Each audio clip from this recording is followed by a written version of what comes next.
Hey, it's Drybear. And today I want to talk about a very important topic, something that I get asked several times a day, if not much more, on comments and during my live stream that really focus on how to gear your character at the end of the game. And that is the new and surprisingly confusing legendary and affix and aspect and imprinting system that exists in Diablo 4. So today I'm going to teach you all about the rarity scaling for the items, the tier scaling, ancestral, sacred, and normal, as well as how to extract legendary powers and how to imprint them onto gear, and all the things and misconceptions that may be going around right now for legendaries. But first, you should come hang out with me on my live stream. I'm live every single day on twitch.tv/Drybear. If you don't come hang out with me and the community, then you're suddenly in the next 10 minutes going to have an itch appear on your body, which you know is not a real itch because you just had it spawn because you thought about it and you resist scratching it until eventually you have to scratch it.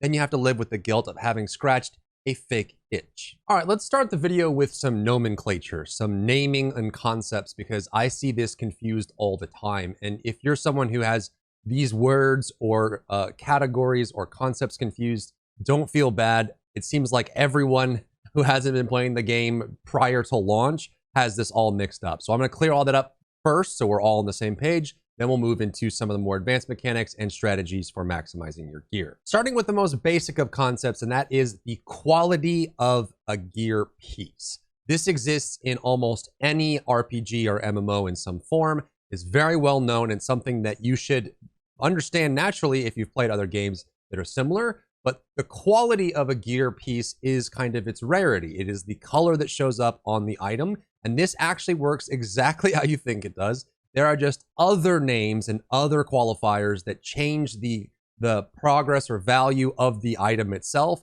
that can make this concept a little more confusing. Now, the quality of an item that drops can either be normal, which is a white item, magic, which is a blue item, rare, which is a yellow item, legendary, which is an orange item, and then unique, which is this kind of pale, naked nude color that has this kind of aspect to it. So these are the qualities of the gear that you get, and this exists across the whole game. This system is in and of itself isolated and contained and complete. So this is exactly what you would expect. But there's other things that can be added to an item that make it a little more confusing. Now, we know already that normal, magic, rare, legendary, unique is the quality of the item itself, and that isn't going to change. It stays the same.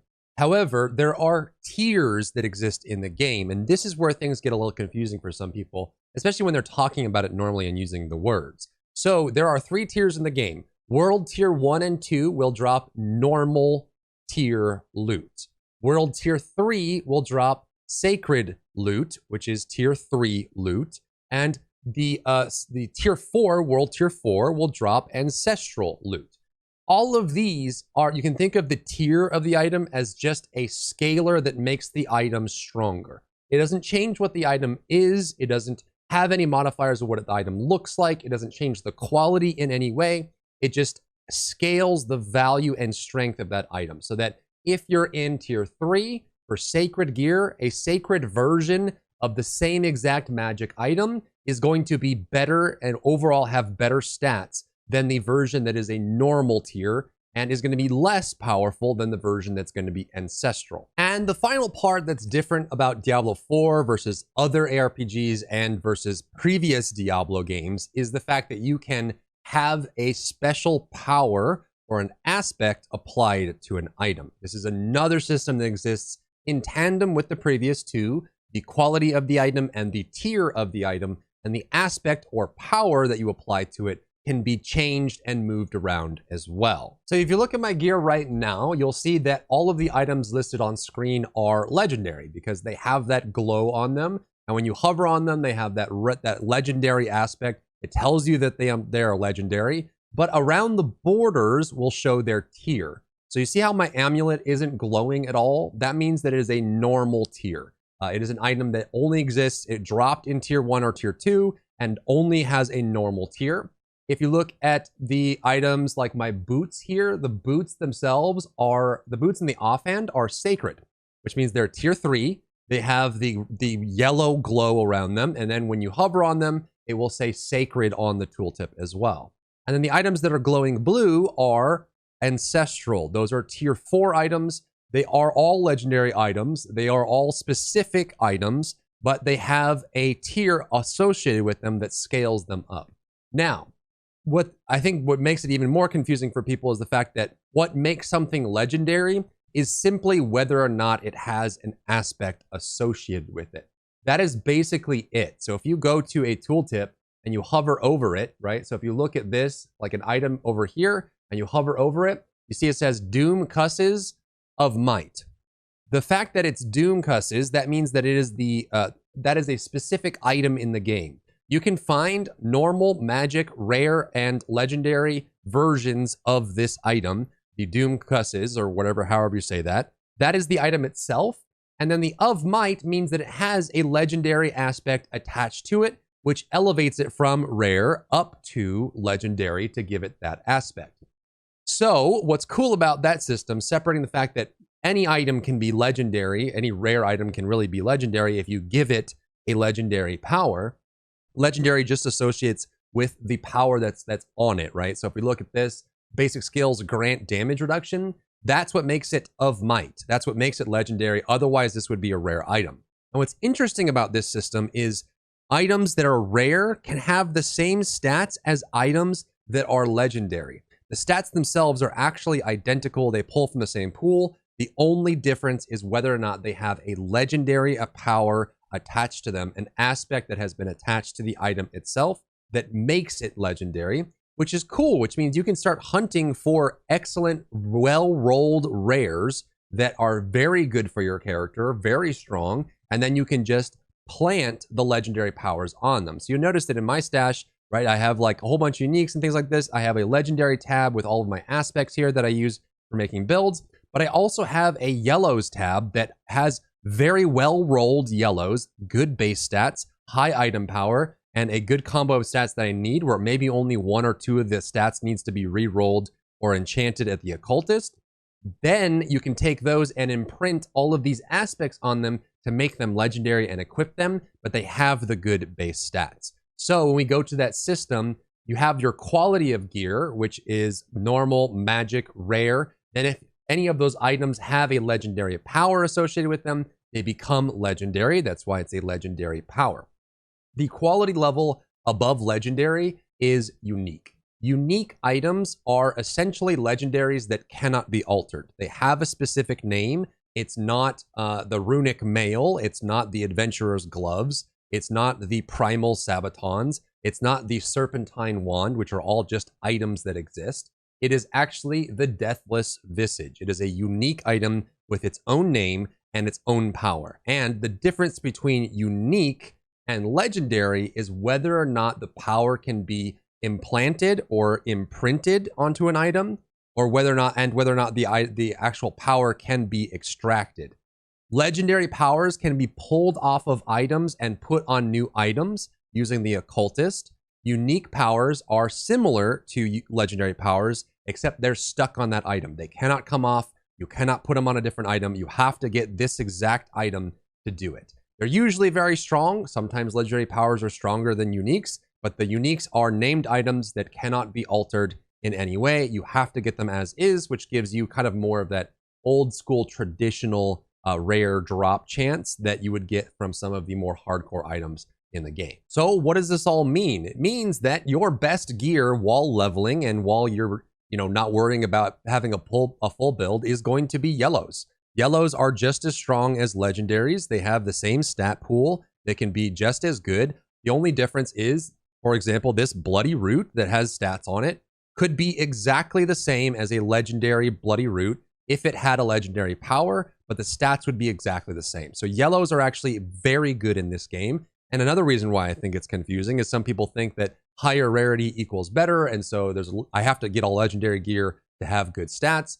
Your stats come from the item regardless, and then when you put a legendary power on it, that is when you get the legendary power, but the stats themselves are separate. Then you add tier on top of that. So if you're working in World Tier 1 or World Tier 2, you're going to get normal items that have no glow border around them. You're just going to get them to drop. You can fill it with yellows, perfectly fine. You'll still be able to get legendaries. You'll still be able to get uniques. You'll still be able to get every item in the game exists in all 3 tiers. And then when you do your capstone dungeon at between levels 45 and 50, you finish the campaign and you move into world tier 3, you'll start dropping sacred versions of every item in the game. The item list doesn't really change when you move up a tier, but the item power will. So if you find an item that's sacred, you can see how this has 687 item power. And this one is actually the exact same spear. It's splintering spar, or it's very similar. It's not the same exact item, but they're both scythes. One has 687 item power, the other has 785. And that'll be very common when you move up tiers, right? So this is a tier 3 item, sacred. This is a tier 4 item, ancestral. So when you move up a tier, you can make all the stats on your items better. You can scale it up higher, get more value out of that item. The legendary powers stay the same. The unique powers stay the same. The unique powers will have more value, but the legendaries will stay the same. And when you're using these, you just go up and get stronger. So tiering up scales the difficulty of the content you're doing, but it also will scale the power and strength that you get from your gear. So hopefully I've caught some people up that were lost in the sauce on that. How the fact that all of those coexist together. They are, in tandem systems that do relate to each other, but they're not separate. So the next question is, Drybear, how do I make my gear better? Well, so you want to exist within the tier that you have, right? If you're tier 1 and 2, you want to have normal gear and make the gear as best as you can in that. When you tier up to tier 3, you want to start getting sacred items with this yellow glow. And when you tier up to tier 4, you want to start getting ancestral items with this blue glow, because those will have better stats. But you can use the occultist in main towns, which has this kind of triune looking symbol on it that you can find. Go to the occultist in the town, and you can then take the legendary powers, the things that will, when applied to an item, make that item legendary, and you can extract them from that power, and you'll be able to get that legendary power for yourself. And then when you have an item that can be imprinted, you would then just take that aspect, which is just the power that you have, and apply it to the item to make it legendary. So remember when I had a stash full of yellows with good stats that I want to use for future builds? I would then pull one of those out when I'm making a new build, apply a legendary power to it, then it has good stats plus a legendary power that I like, and it makes it a very good item that I can use on my character to get stronger and to get more powerful. Now, a couple notes on this imprinting extracting system. There exists a separate, so that's kind of the core of the game, and when you're trying to get your best build, you will be extracting and imprinting from these aspects themselves. The Codex of Power is something else entirely, and what I would urge you to consider the Codex of Power as is simply just a safety net. All it is bad luck protection. So what the Codex of Power is it's this little journal that you collect while you're playing of legendary powers. You can find these all over in the open world by completing dungeons, and then you'll have this legendary power here. It is a subset of all the legendary powers in the game that can drop on items. Every single power here can drop on an item and will be better than the show on the Codex of Power. So with advanced tooltips on, you can see the range of values on this legendary power. The vulnerable duration goes from 3 to 5 seconds, and the bonus damage goes from 125 to 225 because this is a two-hander. So that range is how good the legendary power can be when it drops. Some of the legendary powers in the game exist in the Codex, and you can imprint these infinitely and very easily. So you can go here, you can put an item in, you can select from the Codex of Power, and you can imprint that onto an item to give it that power. However, there's a catch. Yes, you can use this infinitely. Yes, you can use this as much as you want for as long as you want. However, every single time you imprint from the Codex of Power, that range that we talked about, it will always be the minimum value of that range. So that's why this is not for making your best gear in the game. This is bad luck protection. Because say there's a legendary that you need to make a build work. You need something that sets things off or triggers a specific thing in your build that makes it function. And without that legendary, your build doesn't work. They tried to make these Codex of Power options here for you so that when you're trying to get a build up off the ground and you don't have the gear yet, you can easily imprint the weakest version of that legendary power onto an item and equip it to get your build rolling, to get it moving so it can function, but you still have to go out and farm the items extract the powers, implant them or imprint them on good yellows in order to have good gear that you can scale up into. So Codex of Power eventually is borderline useless for late game, hyper end game optimization, because it will always give you the worst value of whatever is on here, which you don't want for your gear. But it is a jump start, it is bad luck protection. If you're not getting any legendaries to drop, you can use the Codex of Power to build it. But again, for end game progression, you are going to be looting your own items, extracting the aspects from them, taking the items that you get, yellows or legendaries that have good stats that you're looking for, and then you're going to take the aspects you extract and imprint them onto the items to make them stronger. The next part is crucial, and this is something I see a lot of people mess up or forget about. An item can have its power extracted when you put it in here and extract the power. That will give you an aspect that can be imprinted onto an item. However, the item is that you extract it from gets destroyed, and the same thing happens when you imprint the aspect. An extracted aspect can only be imprinted one time, and then once it's imprinted on that item, the aspect gets destroyed, and then you can no longer extract that aspect ever again. So you see how this item has the word imprinted on the legendary power there? Imprinted basic skills grant damage reduction. What that means is that I took an aspect and I put it on a yellow item that I wanted to use, and then I used that item for my legendary, but I can't put that item back into the extraction and extract it for a second time. You can only imprint one time, and that is gone forever. So that means that finding maximum rolls on your items, if you get a legendary that has the maximum possible roll, that is valuable. You want to save it for a good item that you can put it on, or if you feel like you have a decent enough item for the midterm while you're gearing up, you can put it on there. But maximum rolls are valuable because you can only imprint it once, and then it's gone, and then you have to find it again. For whatever reason, they intended for, you see how these all have different colors? White means normal tier, yellow means sacred tier, and blue means ancestral tier. I think they intended for these to be stronger or rarer or harder to get or required. And actually in the beta, in all the previous tests, you couldn't imprint a power of lower rarity onto a higher rarity item or higher tier item, right? So if you have an ancestral item, you couldn't put a sacred legendary aspect onto it. It was blocked. You had to have an equal tier or higher in order to imprint on that item. And then when we went live, quietly, they just took that away. You can put any tier legendary aspect on any item and it's fine. So currently there isn't really much difference between these different colors, but there was going to be. So I guess either it stays this way and it's just that you know where this came from, or they plan to do something with it in the future. But as of right now, you can freely imprint these on any tier that you want. So I'll cut it there because the video is getting a little long, but I wanted to at least hopefully help some people understand the differences here. The quality of items is unaffected by the tier or the legendary power that's attached to it.